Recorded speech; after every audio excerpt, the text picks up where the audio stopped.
What should I do for my GIS project? All of us in this field at one time or another, whether at school, university, or even in certain workplace settings, have asked this question. In this essay of mine, I discuss this topic from the student's perspective. I give you some practical advice on how to narrow your GIS-based research topic, some of my own experience, and invite you to send your own thoughts. I receive frequent inquiries about this topic, and when I do, I encourage the student writing to me to discuss his or her thoughts with peers rather than simply focusing on my lists of what others have done. Lists are fine for some inspiration, to be sure, but if you're a student, I encourage you to start with issues that you are most passionate about. Don't select something where you can easily find data, or even something your professor or coworkers or advisor is interested in. Rather, pick something that you are interested in. This will keep you interested, focused, and tenacious in learning new research methods, new tools, and investigating new data sets. You'll need tenacity, even for small projects, because the Earth is a complex place, and to investigate even a few of its processes requires focused attention. I wrote back in 2011 that the United Nations Millennium Development Goals provide a good framework and starting point, and now here in 2019, I encourage you to look at the UN Sustainable Development Goals, SDGs. These goals that address poverty, health, education, and other topics, number one, can benefit by the spatial perspective and spatial analysis that GIS enables, and two, provide one way for you to anchor your project in what really matters. Don't get discouraged and think that your project might not be big picture enough, but may be focused on water quality in a very small part of a watershed or about an urban greenway in one community. It is my firm belief, folks, that thousands of these local projects are exactly what we need to build a better world.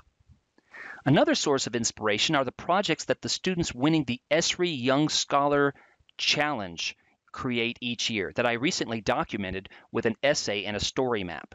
Browse the posters linked to the story map to learn about the themes, scales, tools, and the methods that the students use to tackle the problems that they identified, and consider how they could apply to what you are considering studying.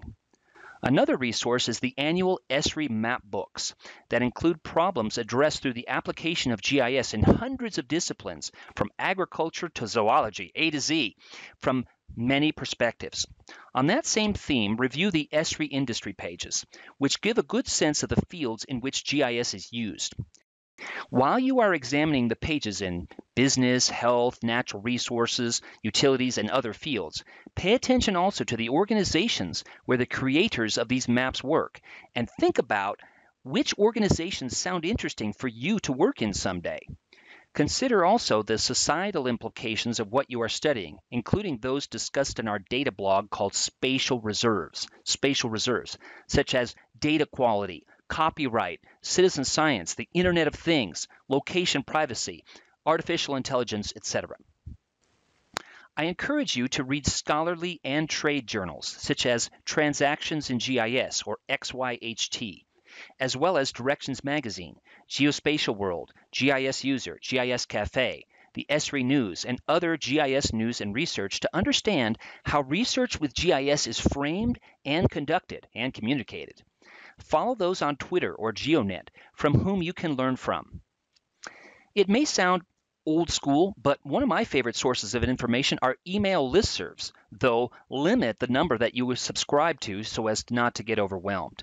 Keep current about Earth-related news to get a sense of issues of critical importance from local to international.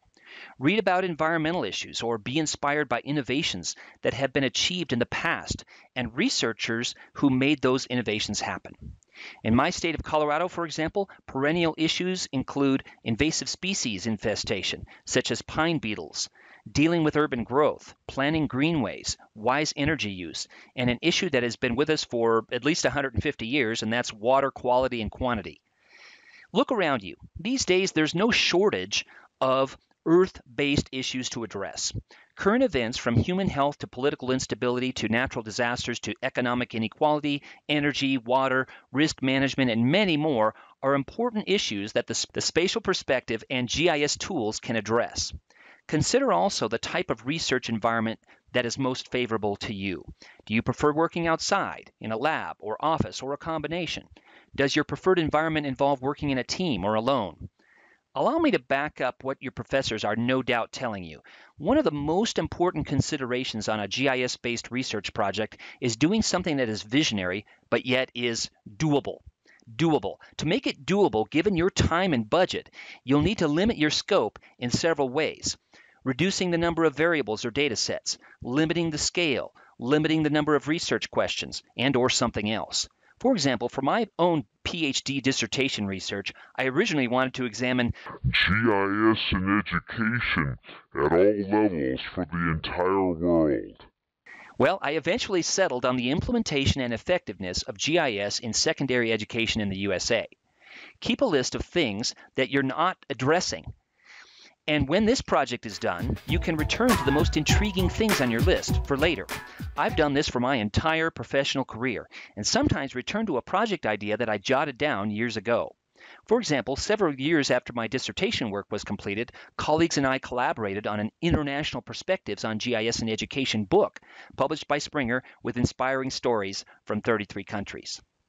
Finally, I encourage you to get involved in the GIS community, online via LinkedIn, GeoNet, or elsewhere, and/or face-to-face at the ESRI User Conference, a regional or national events such as the Applied Geography Conference, the IGU, International Geographical Union, or International Cartographic Association, or even a local meetup.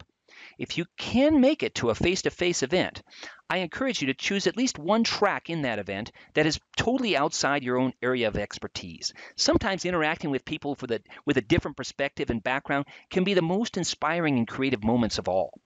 If time permits, don't just attend events. Get involved in the organizations hosting them, such as the Society for Conservation GIS or the Business Geographers, or another GIS or Earth-related organization that you can contribute to in a leadership or other role. All best wishes to you in your own project. I welcome your reactions here. Thanks.